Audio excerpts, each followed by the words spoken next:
Amém. Cumprimento a igreja com a graça e a paz do Senhor Jesus. Amém. Glória a Deus por isso.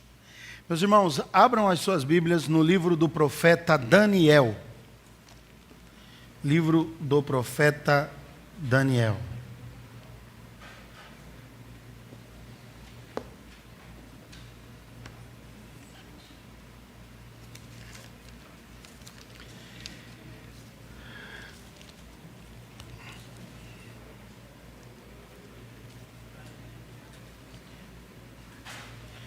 Meus irmãos, eu vou estar iniciando hoje uma sequência de pregações em cima do livro de Daniel. E nós vamos, eu particularmente, que vou explanar e pregar sobre esse livro ao longo de 6 domingos. Não serão domingos sequenciais, terão intervalos, os quais o reverendo Bruno estará pregando, o presbítero César e o presbítero Moisés. Mas minhas próximas 6 pregações serão em cima do livro de Daniel. E nós vamos dar uma visão geral desse livro e fazer algumas aplicações daquilo que nós aprendemos estudando esse livro. Então vamos começar a pregação do dia de hoje, Daniel capítulo 1. Vamos ler 2 versículos somente, o versículo 1 e o versículo 2. Eu gostaria do auxílio mais uma vez dos irmãos da mídia para estar projetando alguns textos que nós vamos estar mencionando ali ao longo da exposição. Está projetando no nosso telão alguns versículos bíblicos que nós vamos estar mencionando ao longo da pregação. Livro de Daniel, capítulo 1, versículo 1 e 2. Diz assim: No 3º ano do reinado de Jeoaquim, rei de Judá, Nabucodonosor, rei da Babilônia, veio a Jerusalém e a sitiou. E o Senhor entregou Jeoaquim, rei de Judá, nas suas mãos, e também alguns dos utensílios do templo de Deus. Ele levou os utensílios para o templo do seu Deus na terra de Sineá e os colocou na casa do tesouro do seu Deus. A minha tradução é a NVI, tá certo? Meus irmãos, antes de adentrarmos nas lições que podemos extrair aqui desses primeiros 2 versículos, nós precisamos fazer uma retrospectiva histórica, para nós entendermos em qual contexto histórico está situado o livro do profeta Daniel. Então eu peço a paciência aos irmãos, porque contar história às vezes é cansativo. Que dirá os alunos dos professores de histórias, né? Contar história é cansativo, mas eu tentarei fazê-la de forma menos cansativa possível, certo? Então os irmãos há de lembrar comigo, quando nós relembramos as histórias do povo de Israel até aqui, o profeta Daniel, que Deus chamou Abraão. Ele constituiu uma família, a família tornou-se uma grande nação. A família de Abraão desceu ao Egito, onde permaneceu ali por 400 anos.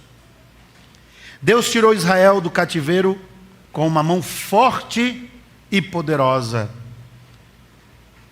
Sob o poder de Moisés, 10 pragas vieram sobre o Egito, e aquelas 10 pragas desbancaram os deuses e as divindades do maior império do mundo naquela época. Israel perambulou pelo deserto por 40 anos, sob a liderança de Moisés. Durante 7 anos, Israel conquistou a terra prometida sob a liderança de Josué. Surge então a teocracia, que é um governo centrado em Deus, que fora o período dos juízes. O período dos juízes durou cerca de 300 anos, quando Israel oscilava entre pecado, juízo, arrependimento e restauração. Se você ler o livro de Juízes, você vê que a nação de Israel vivia uma montanha-russa. Na vida espiritual, na vida política e na vida financeira. Depois da teocracia veio a monarquia. 120 anos foram os períodos do reinado unido sobre Saul, Davi e Salomão. Com a morte de Salomão, no ano 931 a.C., seu filho Roboão reinou e sob o seu reinado, o reino de Israel se dividiu em reino do norte e reino do sul. O reinado do norte, formado por 10 tribos, teve ao longo da sua duração 19 reis, com 8 dinastias diferentes. No reino do norte, nenhum rei temeu ao Senhor, nenhum rei foi piedoso ao Senhor. No reino do sul, composto por 2 tribos, a tribo de Judá e tribo de Benjamim, tiveram 20 reis. Da tribo de Judá e Benjamim vieram ou procederam a linhagem da dinastia de Davi. Esse reino, que teve 20 reis, oscilou e experimentou, em alguns momentos, períodos altos, em outros momentos, períodos baixos. Porque em alguns períodos de reis piedosos no trono, em outros períodos de reis perversos e maus no trono. No reino do norte, ele veio cair no ano 722 a.C., porque o império assírio intentou contra o reino do norte, e ele caiu, e jamais foram restaurados. No reino do sul, no ano 622, cai o reino do sul. E nesse período, porque o povo havia abandonado a Deus, porque o povo não quis ouvir a palavra de Deus, Deus enviou o seu juízo sobre a nação, e os caldeus vieram contra eles, e Deus os entregou na mão de Nabucodonosor, rei da Babilônia.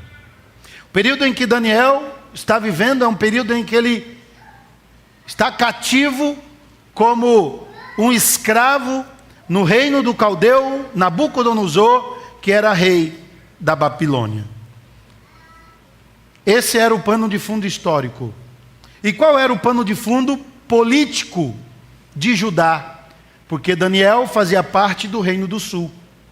Nos anos 608 a 597, reinava em Jerusalém Jeoaquim, que havia sido empossado por Neco.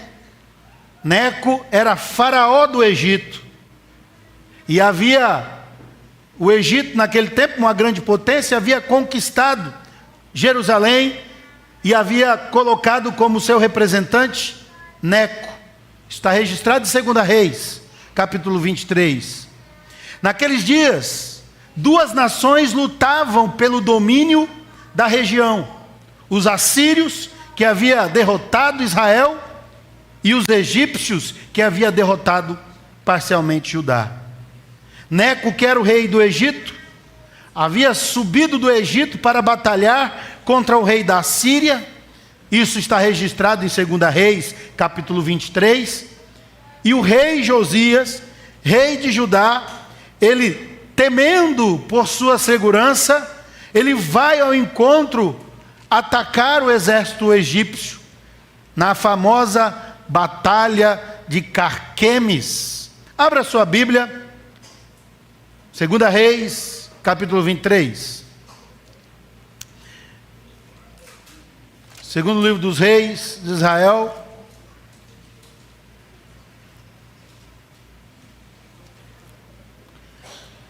capítulo 23,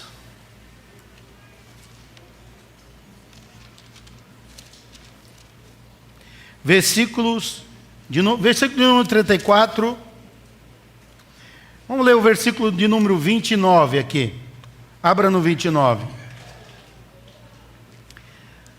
diz assim: nos dias de Josias, subiu o faraó Neco, rei do Egito, contra o rei da Síria, ao rio Eufrates. E tendo saído contra ele o rei Josias, Neco o matou em Megido, no primeiro encontro. Josias, rei de Judá, vendo que Neco ia se encontrar com o exército assírio, ele inicia uma batalha contra Neco, na ideia de que fosse vencer Neco, rei do Egito, para poder se livrar de uma vez por todas do império egípcio. Mas o rei Josias morre naquela batalha.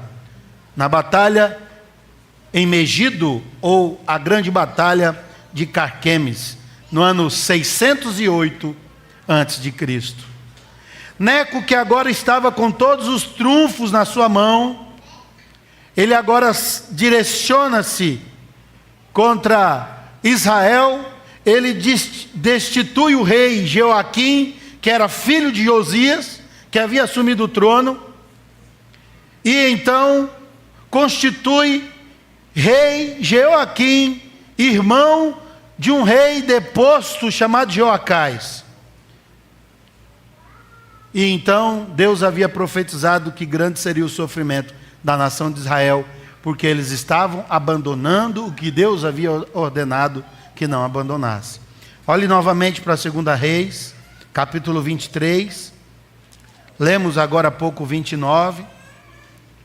Vamos ler agora o versículo 30. Os oficiais de Josias levaram o seu corpo de Megido para Jerusalém e o sepultaram em seu próprio túmulo. O povo tomou Joacás, filho de Josias, ungiu e o proclamou rei no lugar de seu pai. Joacás tinha 23 anos de idade quando começou a reinar, e reinou 3 meses em Jerusalém. O nome de sua mãe era Amutai, filha de Jeremias. Ela era de Libna. Ele fez o que o Senhor reprova, tal como os seus antepassados. O faraó Neco o prendeu em Ríbia, na terra de Amate, de modo que não mais reinou em Jerusalém. O faraó também impôs Judá um tributo de 3,5 toneladas de prata e 35 quilos de ouro. Colocou Eliaquim, filho de Josias, como rei em seu lugar, e mudou o nome de Eliaquim para Jeoaquim, mas levou Jeoacás consigo para o Egito, onde ele morreu. Jeoaquim pagou ao faraó Neco a prata e o ouro, mas para cumprir as exigências do faraó, Jeoaquim impôs tributos ao povo, cobrando a prata e o ouro de cada um, conforme suas posses. Deus foi retardando a sua ira, mas não evitou. Olha só o que Deus fala ao povo no capítulo 23, versículo 26 e 27. Capítulo 23, 2 Reis, 26 e 27. Olha só. Entretanto, o Senhor manteve o furor de sua grande ira, que se acendeu contra Judá por causa de tudo o que Manassés fizera para provocar a sua ira. Por isso o Senhor disse: também retirarei Judá da minha presença, assim como retirei Israel, e rejeitarei a Jerusalém, a cidade que escolhi, e este templo do qual eu disse: ali porei o meu nome. Deus havia dado a sentença que iria destruir Judá, rejeitar Jerusalém, bem como o templo que levava o seu nome. Jeoaquim, empossado por Neco, foi um rei ímpio. Seu pai Josias rasgou suas roupas naquele grande avivamento que Josias promoveu, em sinal de contrição e arrependimento. Mas o seu filho Joaquim rasgou e queimou a palavra de Deus, que continha a mensagem do profeta Jeremias, e mandou prender o profeta Jeremias. Nesse mesmo tempo de cativo e de sofrimento, por causa das investidas do imperador do Egito, o faraó do Egito Neco, Jeremias já profetizava. Abra sua Bíblia no livro do profeta Jeremias, no capítulo 36, e vamos ler os versículos, do versículo 20 ao 26. A narrativa histórica do profeta Jeremias sobre a conduta de Joaquim, que rasgou e queimou a palavra de Deus. Então deixaram o rolo no recinto de Elisama, o secretário, foram ao pátio do palácio real e relataram tudo ao rei. O rei mandou Jeude pegar o rolo, e Jeude o trouxe do recinto de Elisama, o secretário, e o leu ao rei e a todos os líderes que estavam a seu serviço. Isso aconteceu no 9º mês. O rei estava sentado nos seus aposentos de inverno, perto de um braseiro aceso. Assim que Jeude terminava de ler 3 ou 4 colunas, o rei as cortava com uma faca de escriba e as atirava no braseiro, até que o rolo inteiro foi queimado no braseiro. O rei e todos os seus servos, pode continuar, que ouviram todas aquelas palavras, não se apavoravam, nem rasgaram as suas roupas, lamentando-se. Embora Elnatã, Delaías e Gemarias tivessem insistido com o rei que não queimasse o rolo, ele não quis ouvi-los. Então o profeta Jeremias registra em seu livro a conduta ímpia do rei Jeoaquim, filho de Josias, que rasgava o rolo do livro da lei e queimava na sua lareira. Jeoaquim também era um assassino, porque as mensagens do profeta Urias eram contrárias aos seus interesses. Por isso, ele mandou matar o profeta Urias. O profeta Urias fugiu para o Egito, mas Jeoaquim mandou sequestrá-lo.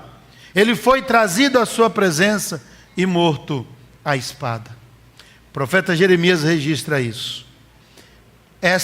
Esse era o cenário político, a situação política de Judá. E qual era a conjuntura política ao redor de Judá? Nos anos 606 a.C., novos acontecimentos vieram modificar o cenário político, militar da conturbada região no Oriente Médio. Uma vitória de Nabucodonosor, rei da Babilônia, sobre o faraó Neco, consolidou a Babilônia como a nova potência mundial em ascensão. O Egito, o tempo todo, brigava com a Síria. E então, nessa batalha, os dois impérios foram enfraquecendo e Nabucodonosor e a Babilônia foram ascendendo ao poder daquele mundo antigo. Aquele velho ditado: quando 2 cachorros brigam por um osso, o osso fica ali de bobeira, chega um outro cachorro e pega o osso e leva embora, não é? Então, a Síria e Egito brigando, o imperador Nero e a Babilônia crescendo, agora assume o poder porque Nabucodonosor faz uma incursão contra o Egito e vence o faraó Neco, e então a Babilônia assume essa posição nesse tempo de ser a maior potência do mundo antigo. Nabucodonosor fez 3 incursões sobre Jerusalém. No ano 606 levou os nobres. Nabucodonosor invade Jerusalém, reúne todas as pessoas inteligentes, sábias, e leva-os cativos para a Babilônia. Nessa primeira incursão, no ano 606 a.C., quem estava entre os nobres? Daniel. Não só isso, Nabucodonosor entra no templo e reúne todos os vasos e utensílios de dentro do templo, feitos de ouro, de prata e de cobre, e leva para a Babilônia. Quase 10 anos depois, em 597 a.C.,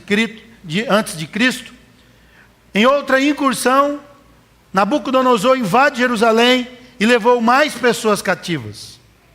O rei Jeoaquim se rendeu sem resistência. Nesse tempo ele também foi levado cativeiro, foi levado para o cativeiro. Nesse tempo, Nabucodonosor levou também alguns profetas de Israel, dentre eles Ezequiel, o profeta Ezequiel.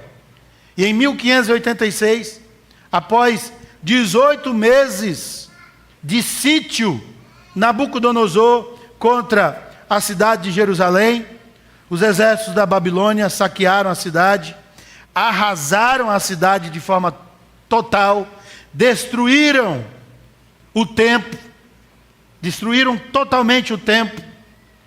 O rei Zedequias foi capturado quando tentava fugir e foi levado à presença de Nabucodonosor. Os filhos do rei Zedequias foram mortos na presença do rei Zedequias. Os olhos do rei Zedequias foram vazados por Nabucodonosor e ficou ali um ex-rei de Israel, cego, cativo no império da Babilônia com o seu povo. Esse era o cenário ao redor de Israel. Meus irmãos, depois da reforma que Josias havia aplicado, chamou o povo para uma contrição, chamou o povo para um arrependimento, mandou o povo abandonar as práticas pagãs, porque ele havia encontrado o livro da lei. Mas Josias morre, seu filho ascende no trono, e o povo de Israel se esquece de Deus. Os filhos de Josias não temiam a Deus como ele. Os reis foram homens ímpios. Eles não aceitavam mais ouvir a palavra de Deus. Alguns profetas e sacerdotes se corromperam. Os profetas de Deus foram perseguidos, presos e assassinados. Em vez de haver quebrantamento na nação de Israel, em vez de haver arrependimento e um retorno para Deus, o rei, os sacerdotes e o povo endureciam o coração mais ainda. O que diz 2 Crônicas, capítulo 36, que é um retrato de como estava o povo antes da derrocada final, quando Nabucodonosor invade Jerusalém pela última vez e destrói completamente o templo e os muros da cidade. O que diz 2 Crônicas 36, versículo 13? 2 Crônicas 36, versículo 13. Também se revoltou contra o rei Nabucodonosor, que o havia obrigado a fazer um juramento em nome de Deus. Tornou-se muito obstinado e, tendo endurecido o seu coração, não quis se voltar para o Senhor, o Deus de Israel. Essa era a conduta do povo de Israel. Todos os chefes dos sacerdotes e o povo aumentavam cada vez mais a sua infidelidade, seguindo todas as abominações dos gentios. Eles profanaram a casa do Senhor, que ele tinha santificado para si em Jerusalém. Era assim que os reis, os sacerdotes e os líderes de Israel estavam agindo. Com o coração endurecido, deram as costas para Deus. O Império Babilônico era muito poderoso, meus irmãos. A Babilônia se tornou o maior império do mundo. Ela era chamada de a Senhora do Universo. O reinado de Nabucodonosor durou 43 anos. Durante seu reinado, Babilônia fez uma estrutura de proteção, um muro com mais de 30 metros de altura, que tinha as ruas largas e que 3 carruagens, lado a lado, transitavam por cima dos muros da Babilônia. Existiam 1.200 torres nos muros da Babilônia. Era em Babilônia que havia sido construído uma das 7 maravilhas do mundo antigo, o famoso Jardim Suspenso da Babilônia. Babilônia era um império. O povo de Judá foi arrancado da cidade santa. O templo foi destruído. O cerco que Nabucodonosor empreendia contra Israel trouxe a morte e trouxe o desespero. As crianças morriam de fome. Os velhos eram pisados e deixados para morrer à míngua. E os jovens eram forçados a trabalhar como escravos para Nabucodonosor. Isso trouxe sofrimento, trouxe choro, trouxe lágrimas, trouxe dor ao jovem profeta Jeremias. Ele chega a dizer que era mais feliz, seria mais feliz se tivesse morrido.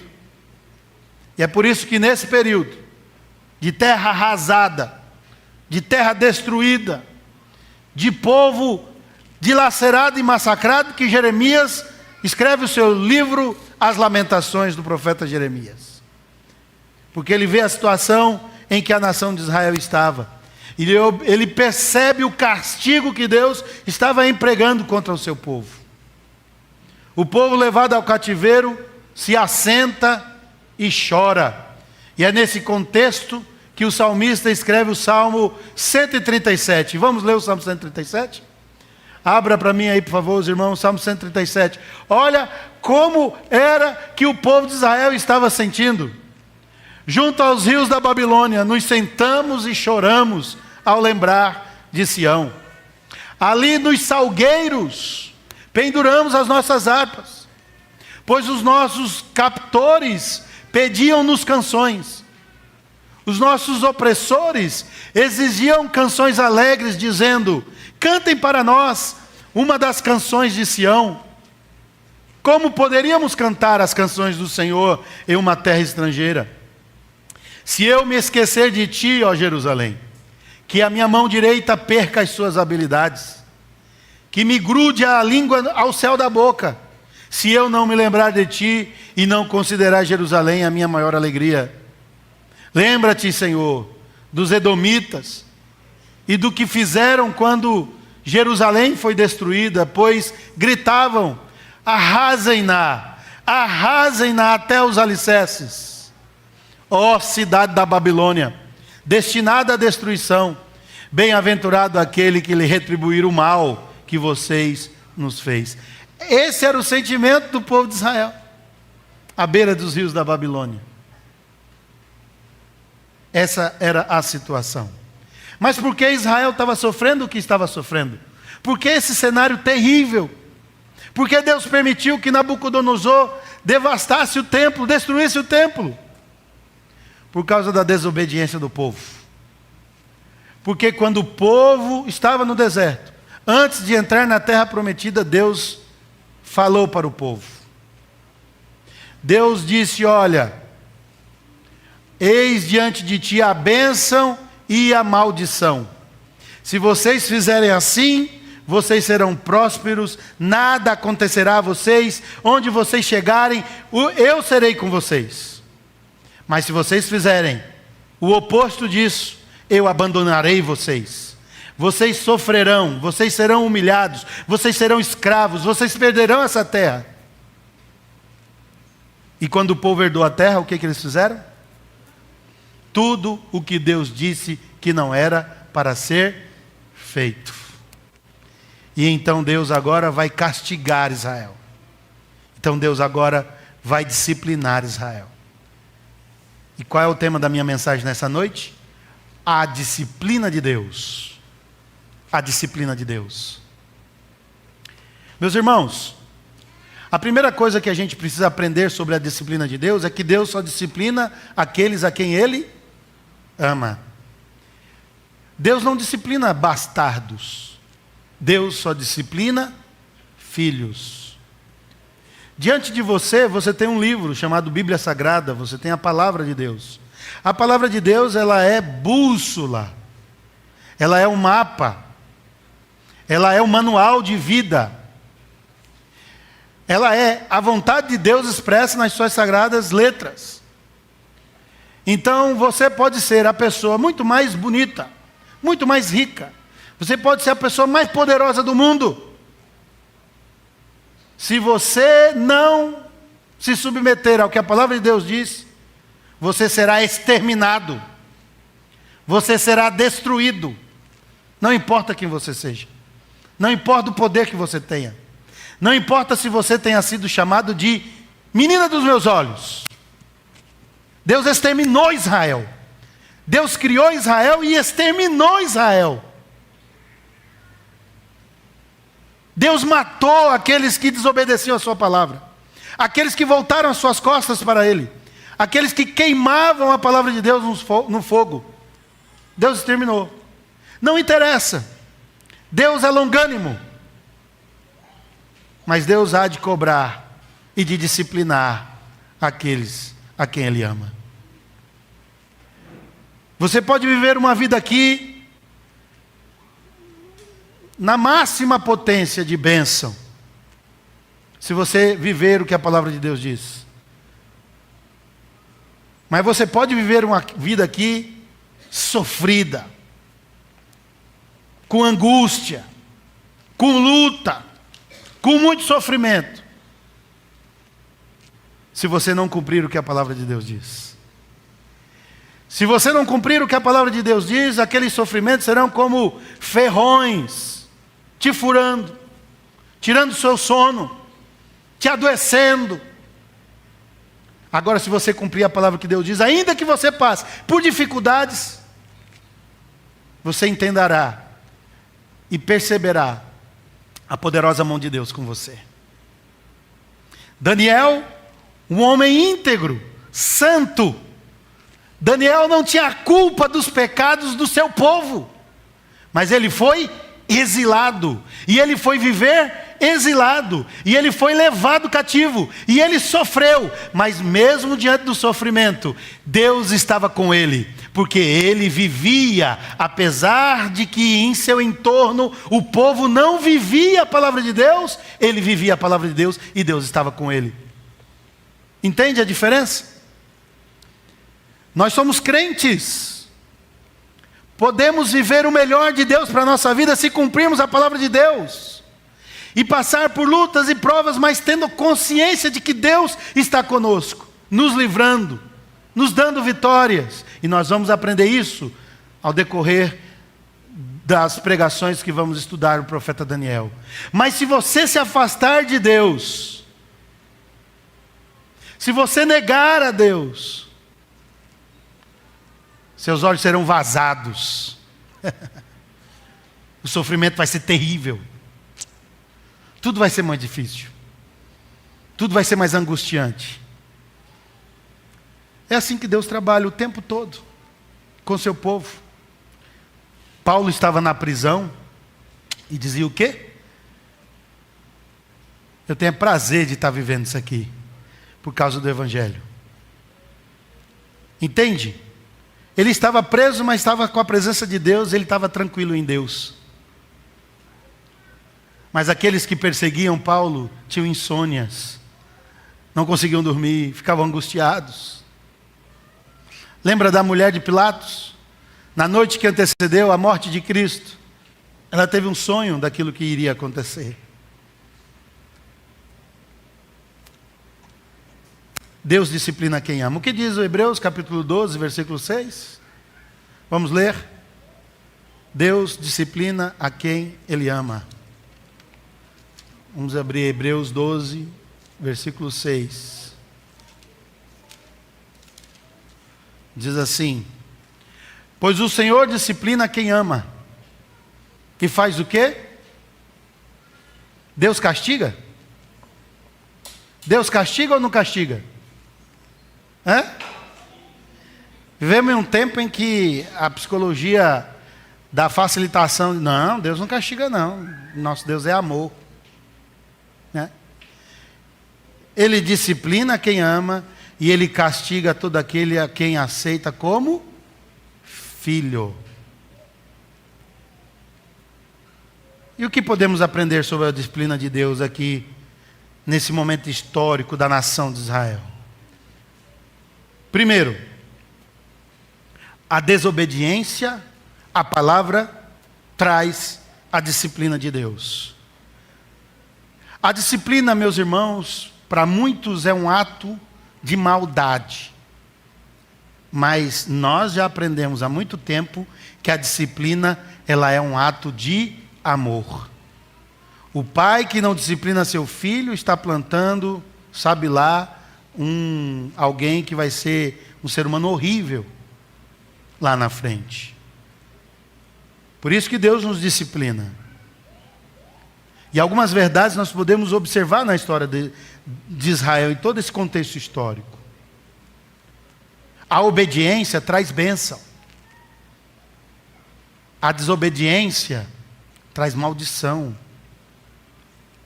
Os tempos de prosperidade e crescimento de Israel foram durante o reinado dos homens que andaram com Deus.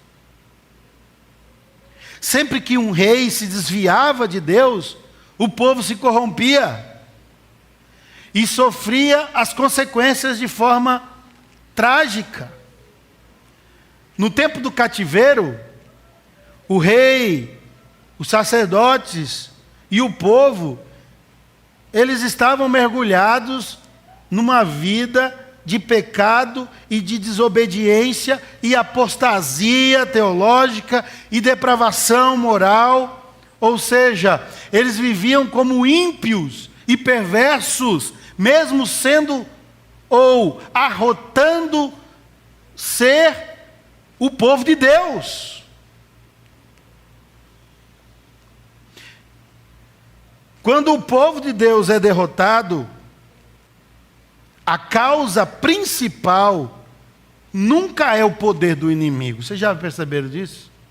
Quando Israel era derrotado, não era porque o inimigo tinha poder para vencê-los, mas porque eles estavam em desobediência àquilo que Deus havia dito que eles não deviam fazer. Nabucodonosor não prendeu o rei.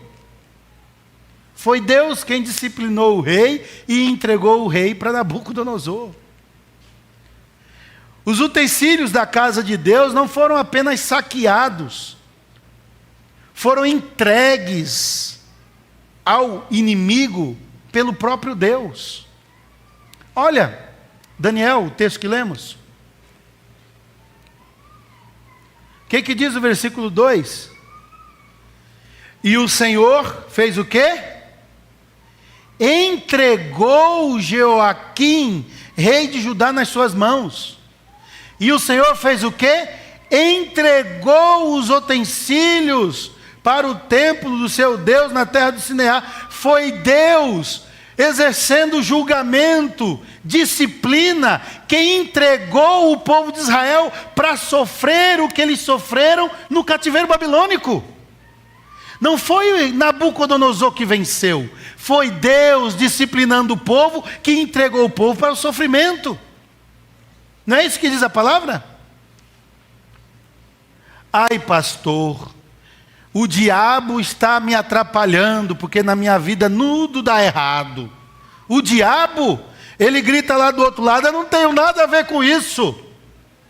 Você que é um desobediente, você que não vive pela palavra, você que não honra a Deus, você que não prega o evangelho, você que não fala de Deus para ninguém, você que não exala o perfume de Cristo, é você que está todo atrapalhado. O diabo não tem nada a ver com isso, e Deus está te entregando a esse sofrimento, porque você é um desobediente.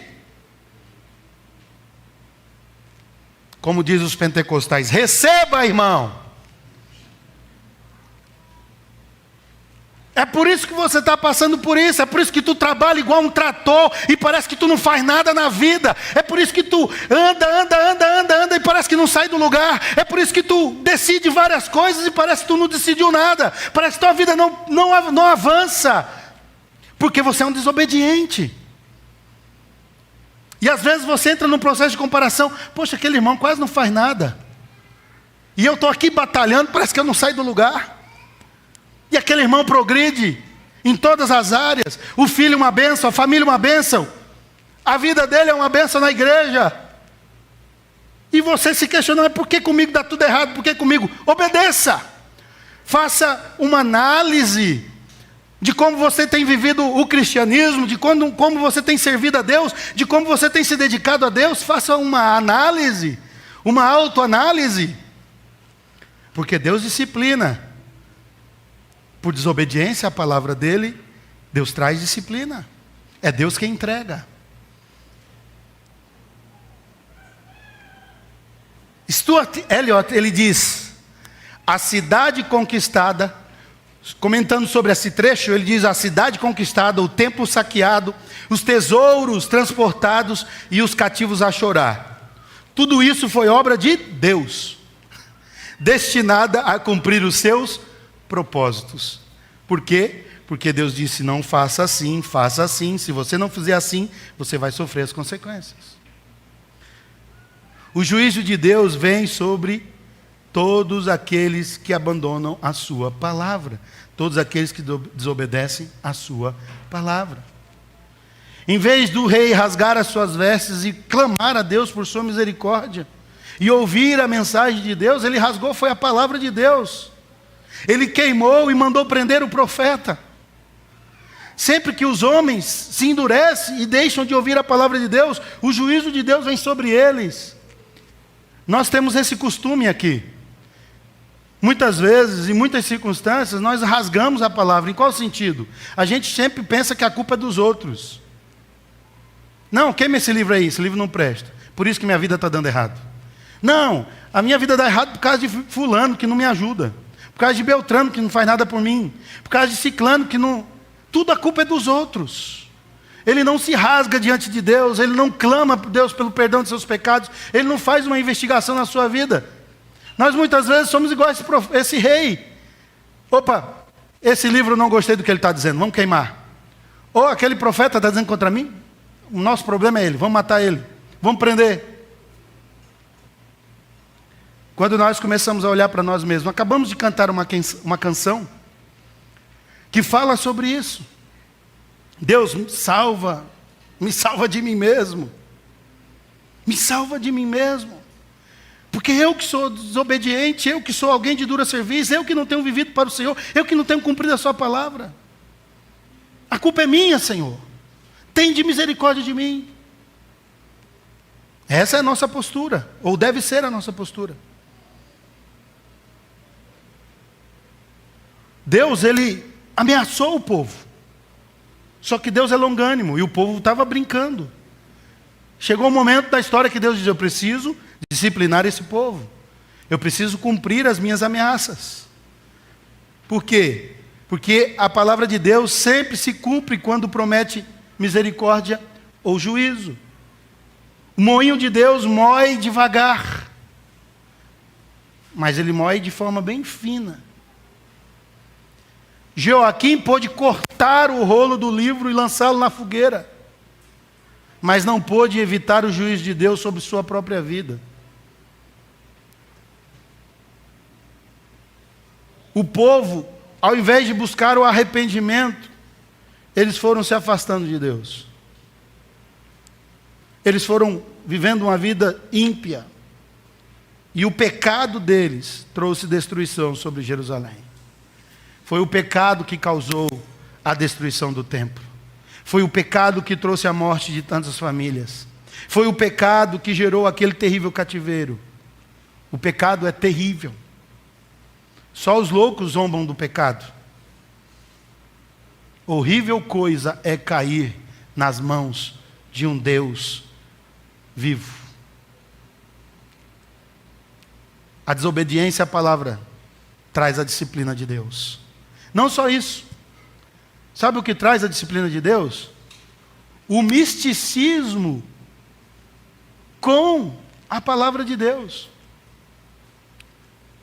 O misticismo com a palavra de Deus traz também a disciplina de Deus.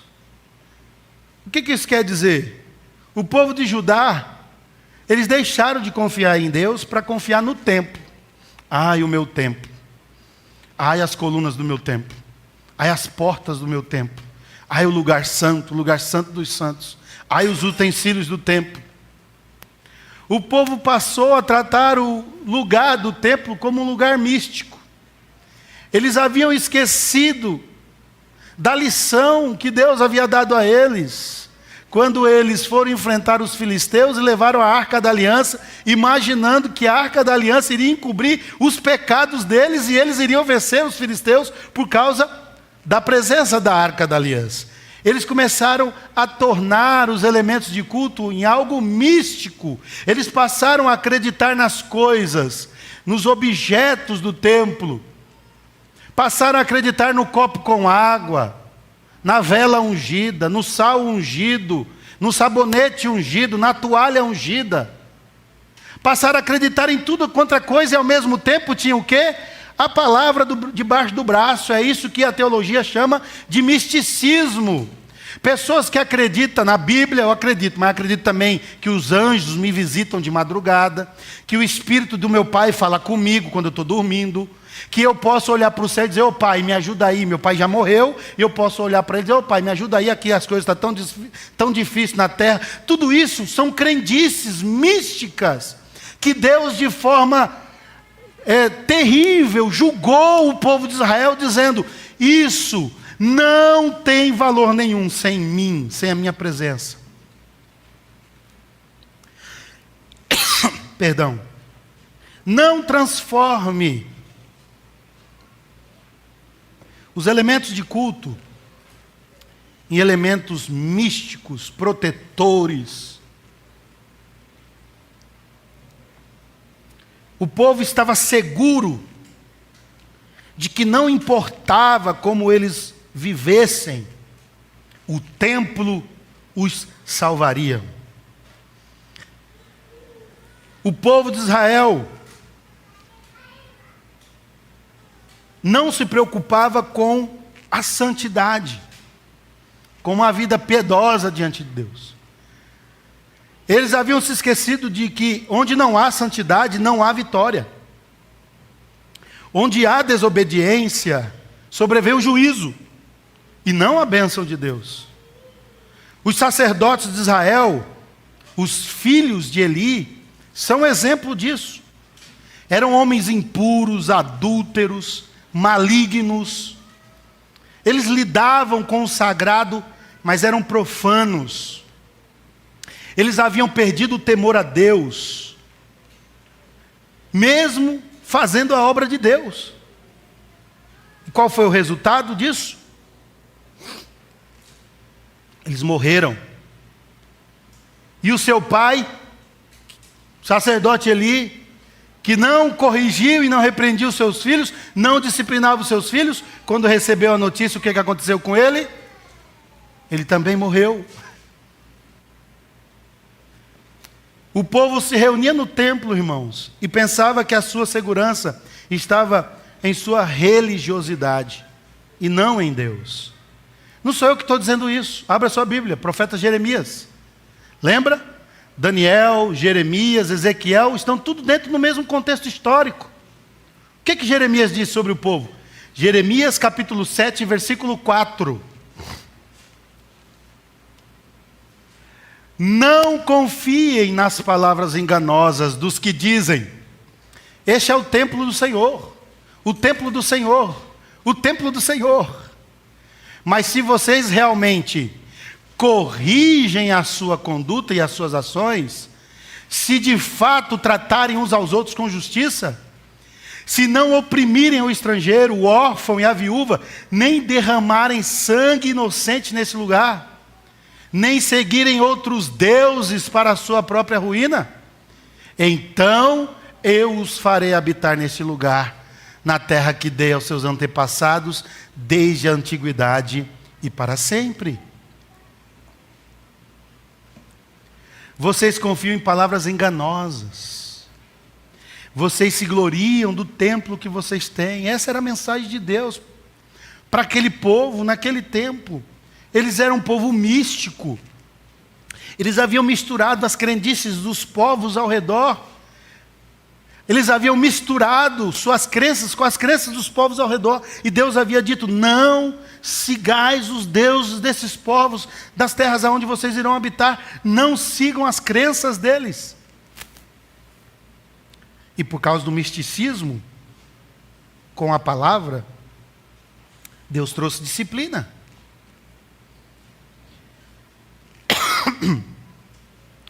Meus irmãos, quando os verdadeiros tesouros espirituais são perdidos em nossas vidas, a perda dos tesouros materiais vem como sinal da disciplina de Deus. Quando você perde a comunhão com Deus, quando você perde intimidade com a palavra de Deus, quando você deixa de estar presente na igreja, quando você abandona a comunhão com seus irmãos, isso é perder os tesouros espirituais. E quando você perde os tesouros espirituais, é aí que a perda dos tesouros materiais vem como um sinal da disciplina de Deus sobre você. O povo de Deus já tinha perdido seus verdadeiros tesouros espirituais. Eles não confiavam mais em Deus. Eles não tinham mais intimidade com Deus. Quando nós confiamos em coisas e não em Deus, o Senhor pode tirar de nós as coisas que temos para nos corrigir, como uma forma de disciplina.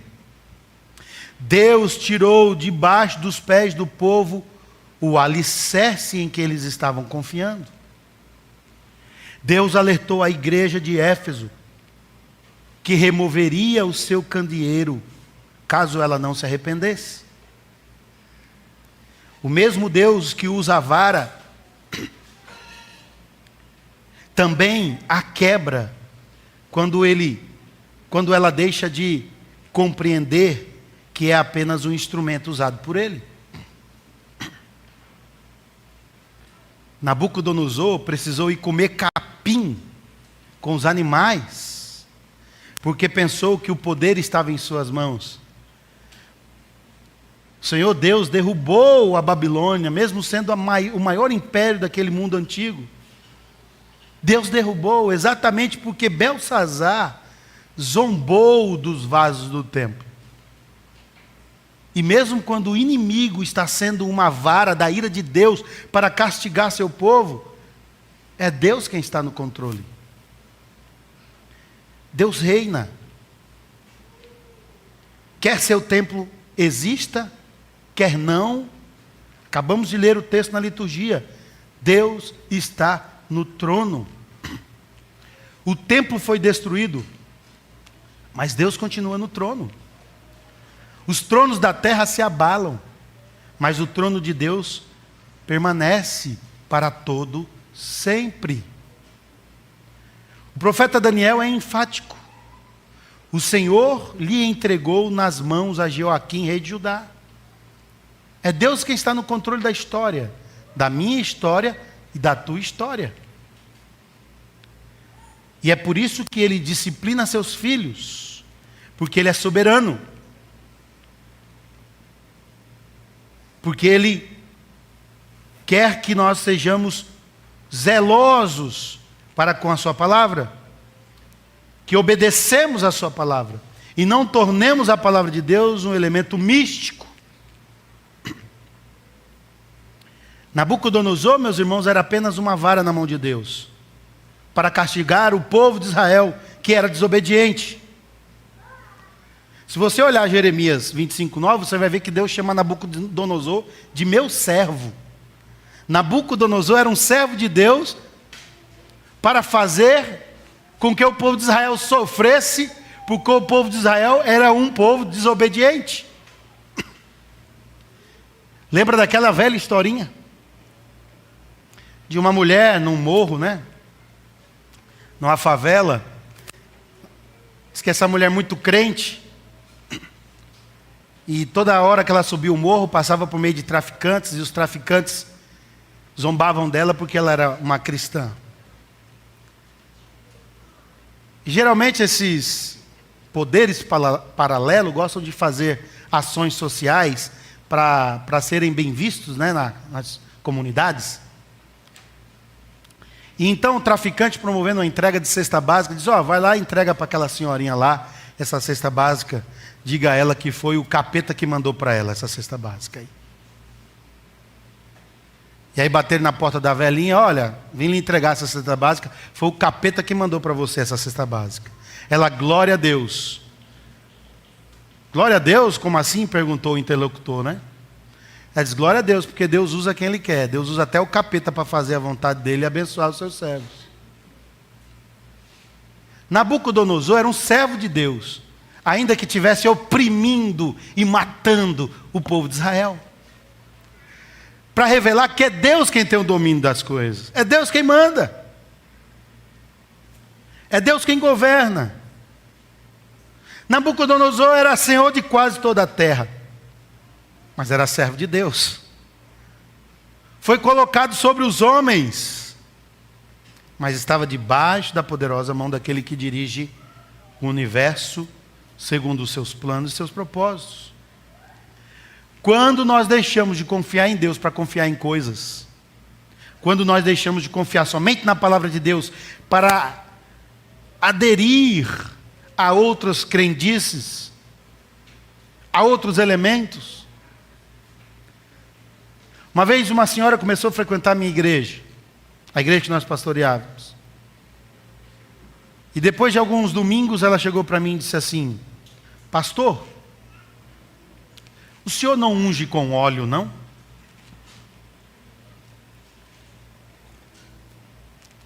Só quando eu estou fazendo o bolo, eu unjo toda a vasilha de bolo de óleo, para não grudar quando o bolo estiver assado.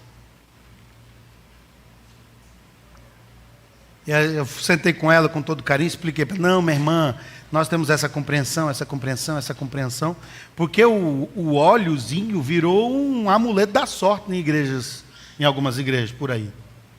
Se o irmão fosse na igreja, cantasse boas canções, ouvisse uma boa pregação e não recebesse um óleo ungido, ele saía de lá dizendo que o culto não foi bom. Então criou-se uma crendice. E eu expliquei para ela. No domingo seguinte, ela não apareceu na igreja. Passou uma semana, 2 semanas, 3 semanas. Ela ficou um pouco mais de um mês sem ir na igreja. Ou mais, uns 2 meses. E apareceu lá, depois de 2 meses, se não falha a memória. E no final do culto me procurou. Pastor, eu sei que o senhor tem umas práticas diferentes daquilo que eu acredito. E eu fui em outras igrejas aí, mas não dá. Porque a pregação da palavra aqui é muito melhor. Eu quero ficar aqui porque pelo menos aqui eu ouço o ensinamento da palavra. Aí eu disse, pois é, meu irmão, vai continuando que você vai aprender que não precisa de óleo ungido para você ser alguém que crê em Deus e honra a Deus com sua vida. O ser humano vai adquirindo crendices. Nós cremos na suficiência da palavra. Somente a palavra liberta, cura, transforma. Somente a palavra traz discernimento. Somente a palavra pode abrir nossas mentes para compreendermos o plano perfeito, a boa vontade e o bom plano de Deus para nossas vidas. Só a palavra. Daniel entendeu isso, nós vamos aprender ao longo do estudo desse livro. A disciplina de Deus. 2 coisas que você precisa sair daqui sabendo. Que a desobediência à palavra de Deus traz a disciplina de Deus sobre si. E que o misticismo, com os elementos de culto, traz a disciplina de Deus sobre si. Então você não precisa de mais nada. Você precisa da palavra. E se a palavra te alimenta, e você sendo um crente bem nutrido, você vive em obediência. Agora, se mesmo assim, você ouvindo a palavra, se manter em desobediência, Deus, Ele disciplina seus filhos. Se você for um filho de Deus, Deus vai te disciplinar. E Ele vai pesar a mão. E Ele vai exigir de você e vai cobrar de você. Agora, se você não for filho de Deus, Ele vai lhe dando corda aqui. Você vai vivendo como se tudo estava indo muito bem, muito legal. Ele vai te dando corda. De repente Ele puxa a corda. E aí, irmão, só Deus saberá o seu destino. Quando o povo de Deus deixa de confiar em Deus para confiar no braço da carne, sua derrota se torna inevitável. Para fugir do domínio egípcio, Judá, em vez de buscar o Senhor, fez aliança com Babilônia. E a Babilônia a dominou e a saqueou, trazendo sobre Israel grande infortúnio. Quando deixamos de confiar em Deus para fazermos alianças perigosas, concessões suspeitas, entramos numa rota de colisão e caímos no abismo. Nenhum inimigo pode ser mais perigoso para nós que os amigos que tomam o lugar de Deus em nossas vidas. Nenhum inimigo pode ser mais perigoso para nós do que as coisas que tomam o lugar de Deus em nossas vidas. Nenhum inimigo pode ser mais perigoso para nós do que os relacionamentos que tomam o lugar de Deus em nossas vidas. Pense nisso. Curve sua face, vamos orar. Senhor nosso Deus e Pai, muito obrigado pela sua palavra, que é fiel e verdadeira. Deus, nos ensine a aplicar a sua palavra à nossa vida. Nos ensine a aplicar essa poderosa palavra de fé, de transformação, de superação em nossas vidas, sabendo que confiar e depender do Senhor. Obedecer a sua palavra é a razão de nossa existência como filhos de Deus. O Senhor nos criou puro, santo e perfeito. Nos criou para a sua glória. O pecado destruiu isso, mas o plano original ainda não mudou. O Senhor busca os seus servos, o Senhor nos tem buscado e nos tem achado para adorarmos, para vivermos para a glória do Senhor. Te louvamos por isso. Em nome de Jesus é que oramos. Amém.